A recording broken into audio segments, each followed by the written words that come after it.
What it is, man. Detroit versus everybody, man. Detroit, we rep the hardest, man. We gain the hardest. You know what it is, man. Detroit, CJ, holla at your boy when we get home. All right, man. Let's talk about PBC announced the April 9th card. At one point, it was said that Fundora and Lubin could be the co-feature to David Benavidez and David Lemieux. So I don't know what's going on there. But David Benavidez and David Lemieux supposed to be in Phoenix, and Benavidez said he doing some pre-camp stuff for that fight. They're not going so hard. So so now they gave Erickson Lubin and Fundora their own card. Also, Jaron Ennis is supposed to be on it in the title eliminator versus Custio Clayton. Also, Tony Harrison is supposed to be on there versus Sergio Garcia, who just fought Fundora. A lot of people thought he beat Fundora. It was more competitive than what the scorecards had it. But here you go, Lubin Fundora, the headline 4-9, uh, April 9th on Showtime. Card could include Jaron Ennis and old Custio Clayton. So good card. Like I said, probably an inexpensive card. I heard that Al want to make Lubin champion. I mean, Lubin had a lot of hype coming into the pros, skipping over the amateurs,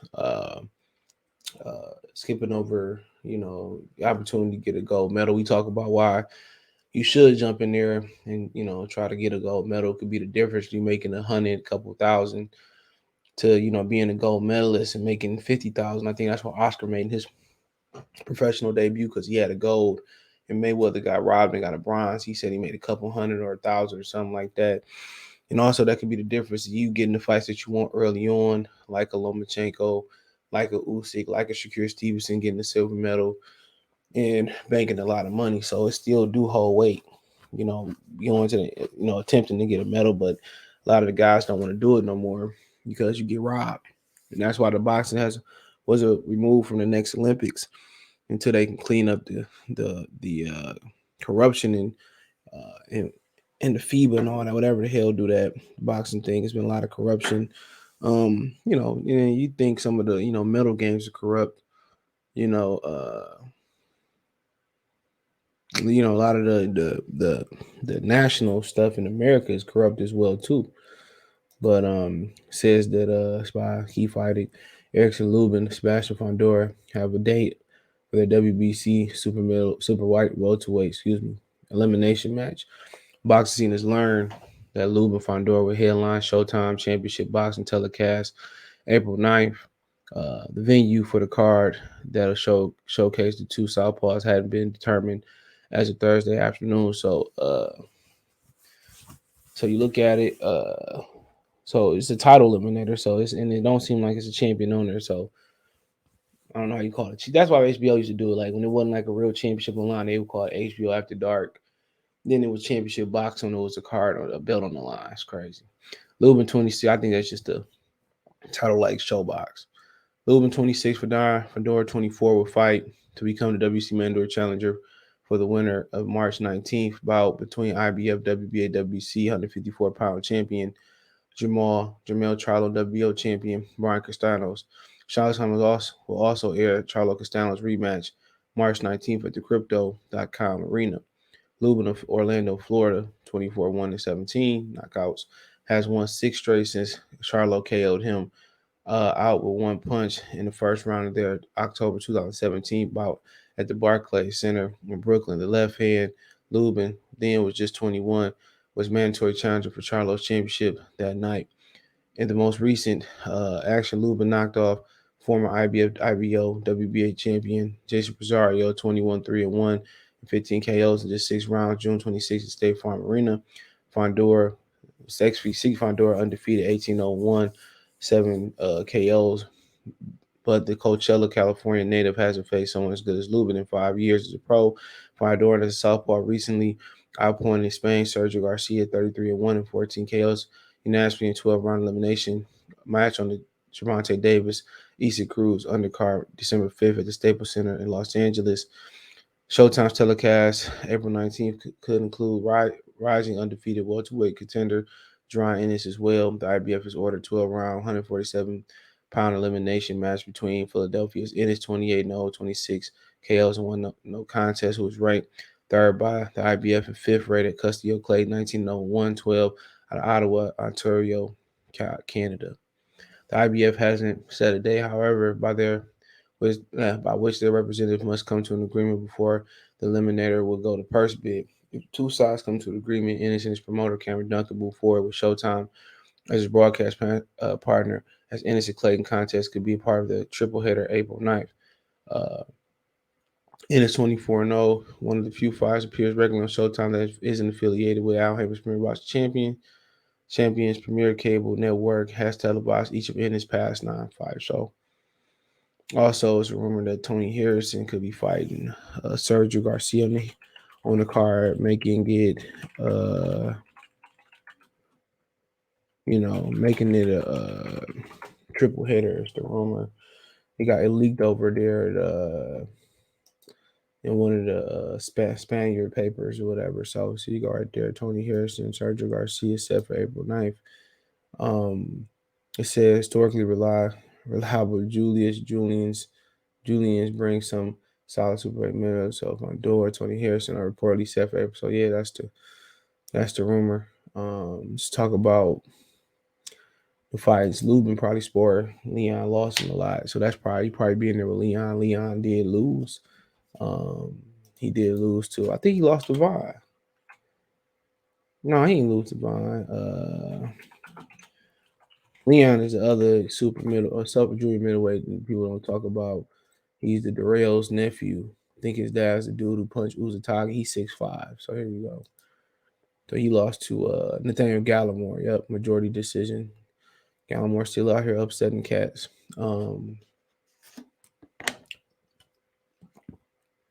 So, yep, 6'5", 7'9", 79-inch reach. He's a 154 pounder. So, yep. So that's somebody that he probably gonna spar for Fundora, right in his own gym. That'd be good experience for Leon Lawson III.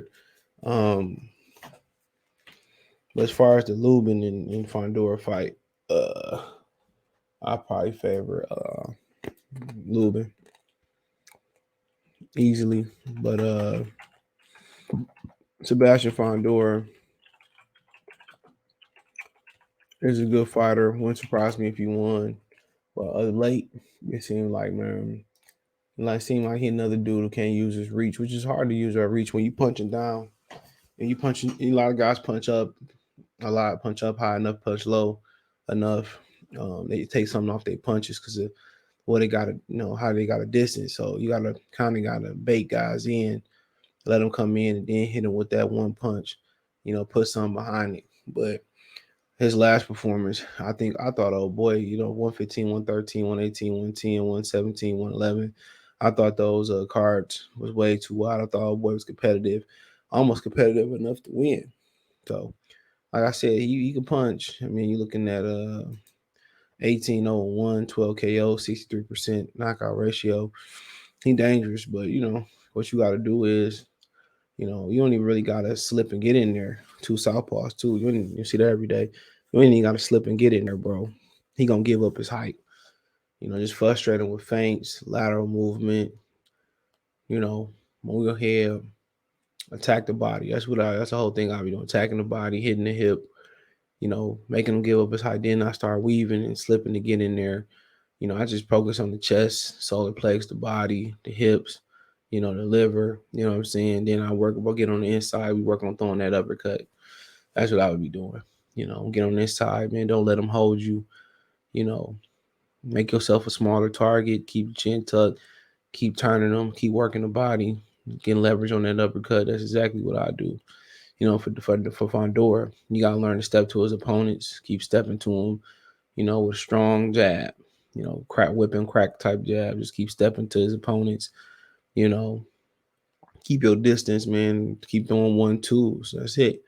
Maybe hook there, maybe jab to the stomach, come over the top with the right hand, keep your distance. 1-2, hook, 1, hook 2, stuff of that nature. You should be watching a lot of Thomas Hearns, but I don't think he got the natural power that Thomas Hearn had to turn his shots over like that. But he still could be effective with turning the shots over, snapping that jab. I mean, it's a good fight. Really good fight, the headline. Do I think the winner gonna fight Jermell Charlo? No, I think Jermell Charlo's gonna move up. And we talk about that a little bit more in the Jermell Charlo video I got coming. I think Jermell Charlo gonna move up. That's my honest opinion. I think he gonna move up, and I think Lubin is probably gonna fight Tony Harrison for the title. Or the Sebastian Lubin winner is gonna probably fight Tony Harrison and Garcia winner for the title. Or Tim Tszyu. I think Tim Tszyu gonna go the WBO route. So that's what I think gonna happen. I think because if you look in the rankings,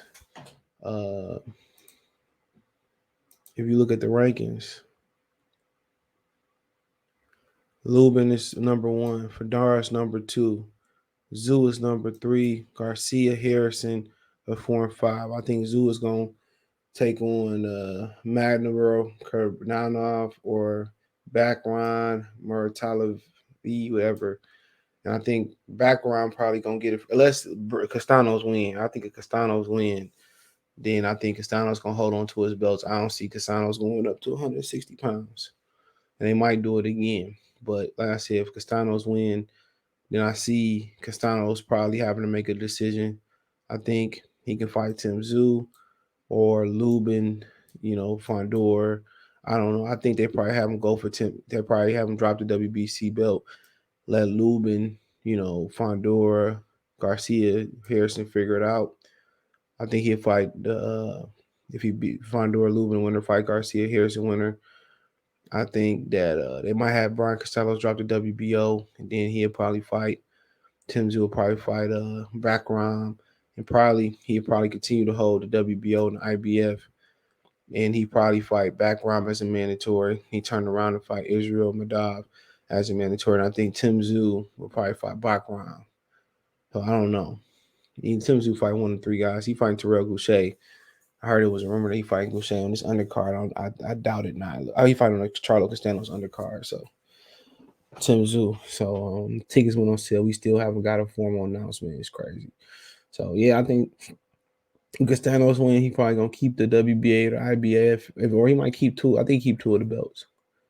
They're gonna start ordering mandatories. So probably pick the belts he crew, probably the WBA. He keep WBO. He gonna fight Tim Tszyu. I think they're gonna let Tim Tszyu get an easy belt. Lubin, Fundora, Garcia, Harrison get a belt. I think,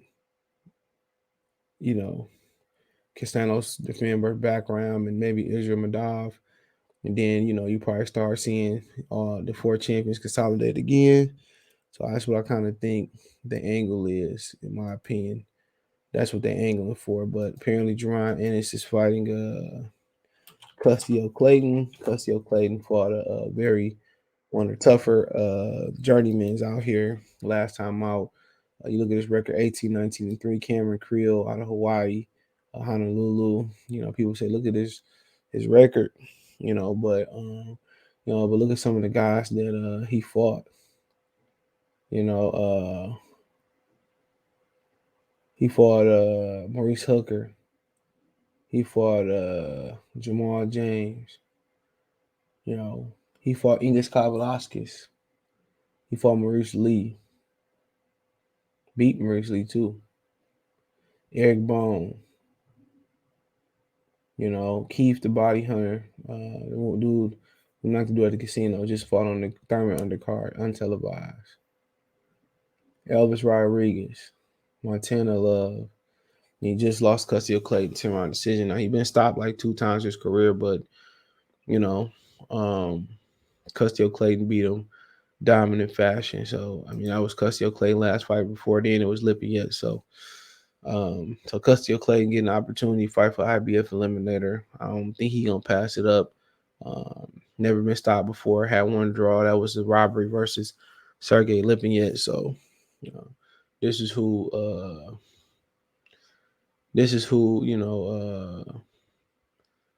Boots is getting ready to fight, and looking so far he has never hit the canvas from what I'm seeing. So as far as box rec, he's never hit the canvas. In that bout, he fought Cameron Kill on the card. It was the Godinier and Raymar Gallibo card. So he's never hit the canvas. So That's something that most people think can end real soon. He might be the one that give Boots some problems. I don't know. He like to box, and if you give Boots ground, I mean, it's good not to be in the gray area. How about that? So as long as he don't stand in the pocket with Boots, he probably got like a little chance.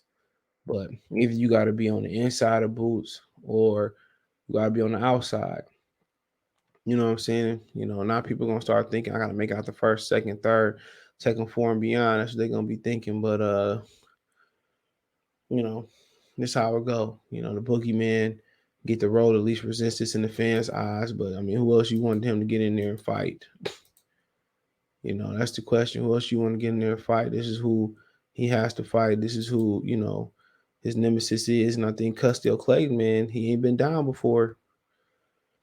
Most people think that may change, but I think Custio, man, to beat this kid, you're going to have to go right in the line. You're going to have to go really on the inside and pressure him and punch with him. Them the two things. You have to punch with him, and you got to either be pressuring him or be on the outside. So it's a lot of smoke and mirrors with this style. And I don't say that to be a bad thing. Just like Roy Jones had a lot of smoke and little bedazzles in his style. Can't pay attention to it. You got to stick to your guns. A good jab, good jab intercept a lot of things, break up a lot of things. So if you're on the back foot, jab. If you're on the front foot, jab, punch with them. I mean, I think that's the case right. That's the remedy right now. But it's a step up in competition. Might not be the step up that we want, but his promoter Ben said this a while ago. So we have to wait and see, man. Let me know what you girls and guys think. Uh, Check out the boxing news playlist. Thumbs up the video, share the video, subscribe to the channel, next subscribe button, the bell icon button, hit all notifications, increase your chance notification we go live or drop a video.